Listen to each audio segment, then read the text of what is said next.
बिहार की पूर्व मुख्यमंत्री राबड़ी देवी से सीबीआई ने कथित जमीन के बदले नौकरी घोटाले के सिलसिले में पटना में उनके आवास पर पूछताछ की।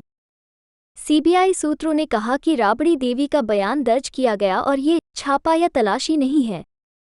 पूछताछ के एक दिन पहले ही 8 विपक्षी दलों ने प्रधानमंत्री नरेंद्र मोदी को एक पत्र लिखा, जिसमें भाजपा के राजनीतिक उद्देश्यों के लिए केंद्रीय एजेंसियों के दुरुपयोग का आरोप लगाया गया था। हस्ताक्षर करने वालों में राबड़ी देवी के पुत्र और बिहार के उपमुख्यमंत्री तेजस्वी यादव भी थे। पत्र में बिहार के पूर्व मुख्यमंत्री और राष्ट्रीय जनता दल के संरक्षक लालू यादव को केंद्रीय एजेंसियों द्वारा लक्षित विपक्षी नेताओं के बीच संदर्भित किया गया है। इसने कहा कि केंद्रीय एजेंसियों के कदमों से अक्सर संदेह पैदा होता है कि वे सत्ताधारी व्यवस्था के विस्तारित पंखों के रूप में काम कर रहे थे। सीबीआई के नौकरी के लिए भूमि मामले में श्री यादव, राबड़ी देवी और उनकी बेटियों मीसा और हेमा सहित अन्य का नाम है। राबड़ी देवी आवास पर सीबीआई की कार्रवाई पर तेजस्वी यादव ने कहा, मैंने पहले ही बोल दिया था ऐसा होगा। फिर भी जांच कर रहे हैं तो करते रहे।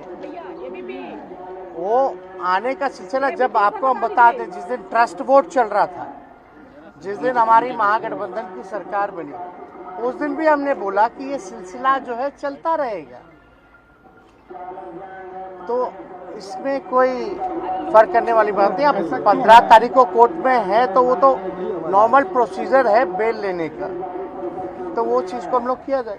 ऐसा क्यों हो रहा है बार-बार? इसलिए कि आप भाजपा के साथ रहिएगा तो राजा हरिश्चंद्र कहलाइएगा।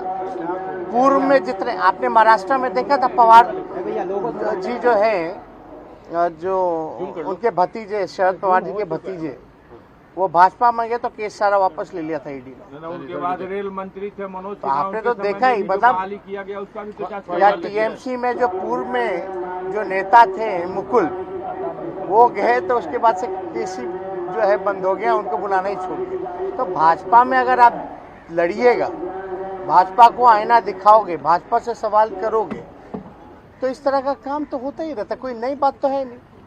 तेजस्वी जी, कल ही 9 दलों ने चिट्ठी लिखा था कि जांच का दुरुपयोग हो रहा है, उसके बाद ही रेड हो रही है, सब टीम पहुंच गई, तो टाइमिंग पे भी सवाल उठ रहे हैं। अब टाइमिंग, अब जिसको जो आकलन करना हो करता रहे। जिस दिन ये नई सरकार बनी है उस दिन से हम कह रहे हैं कि हर महीने तो होता ही ना भाई, तो इसमें कोई फर्क पड़ रहा है किसी को? ये तो बिहार की जनता देख ही रही है कि क्या हो रहा है। सर, आप लोगों ने चिट्ठी लिखी है पीएम को, उसका क्या असर होगा? अब हम लोगों ने चिट्ठी लिखी है तो असर क्या होगा नहीं होगा तो वही बता पाएंगे, लेकिन सभी लोगों ने मिलकर के लिखा है और ये प्रधानमंत्री जी को तो वो तो वही बताएंगे कि भाई इसका जवाब देना है नहीं देना। हालांकि इससे पूर्व में भी कई बार कई अलग अलग मसलों पर भी चिट्ठी लिखी गई हो, तो प्रधानमंत्री जी ने तो जवाब दिया नहीं। अरविंद केजरीवाल ने इस कार्यवाही पर कहा कि यह गलत है, विपक्ष को प्रताड़ित करना ठीक नहीं। वो गलत है। इस तरह से सभी विपक्ष के लोगों के ऊपर छापे मारना, उनको प्रताड़ित करना सही नहीं है।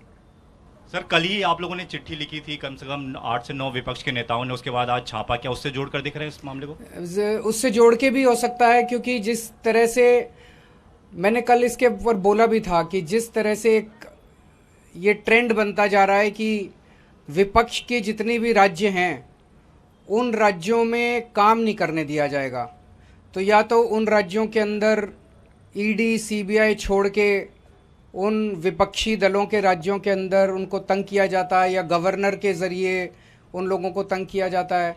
तो इस तरह से ये ठीक नहीं है, क्योंकि जनतंत्र तो तभी चलेगा, देश तो तभी आगे बढ़ेगा जब सारे मिलके काम करेंगे।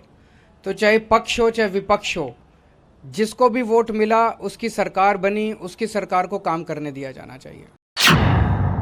32 विधायकों के साथ भाजपा समर्थित एनपीपी के नेतृत्व वाले गठबंधन ने कॉनराड के संगमा के नेतृत्व में मेघालय में अगली सरकार बनाने का दावा पेश किया है।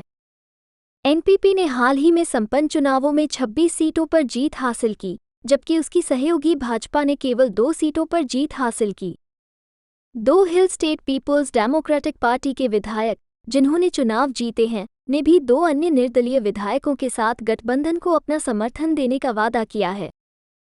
वहीं कांग्रेस नेता सुप्रिया श्रीनेत ने भाजपा पर निशाना साधा उन्होंने कहा, मेघालय में भ्रष्टाचारियों के साथ बीजेपी सरकार बनाएगी, यही इनकी सच्चाई है। मेघालय की सरकार वो ट्रांसफॉर्मर है, वो जला हुआ फूका हुआ ट्रांसफॉर्मर है जिसको उखाड़ फेंको।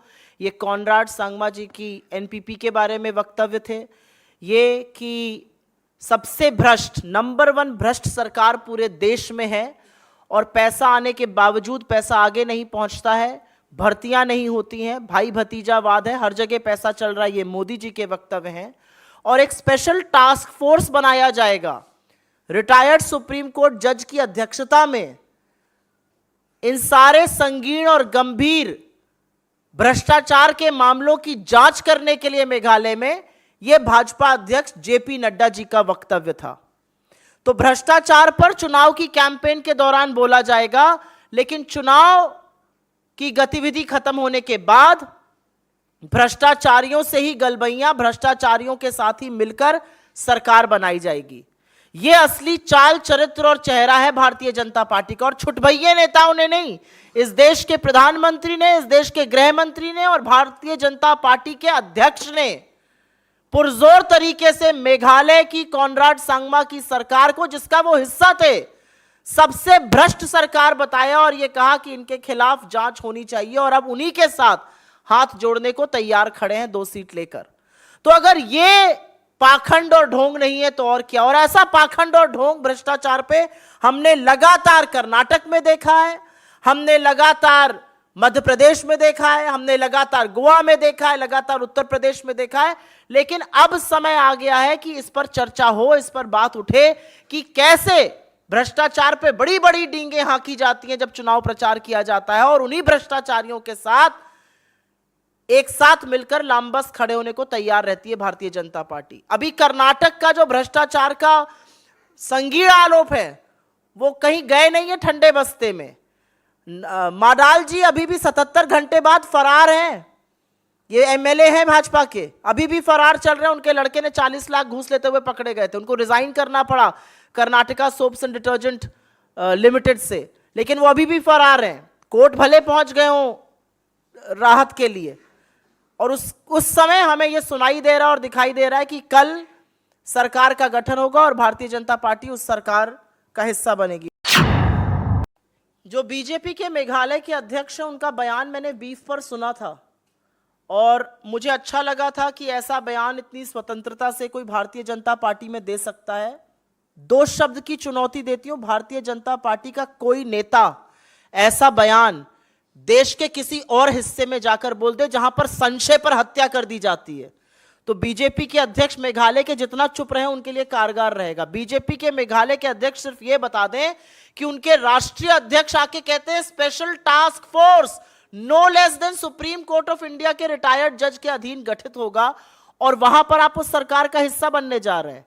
और जहां तक आपने प्रोसिक्यूशन की बात करी एक पर्टिकुलर कम्युनिटी की, तो अगर वैलेंटाइंस डे पे युगल जोड़ियों को पीटा जाता है, कालिख पोती जाती है उनके चेहरे पर, या 25 दिसंबर को जब यीशु मसीह का जन्मदिन मनाया जाता है दुनिया भर में, आप उनकी मूर्तियां तोड़ते हैं उत्तर प्रदेश और मध्य प्रदेश में, जब आप क्रिसमस मनाने जाने वाले लोगों का और एक सांता क्लॉज बने आदमी को 5-5 लोग मिलकर पीटते हैं, वो कौन सा लोकतंत्र है? और वो कितनी हिफाजत कर रहे हैं किसी क्रिश्चियन की, ये भी बताने का कष्ट करेंगे।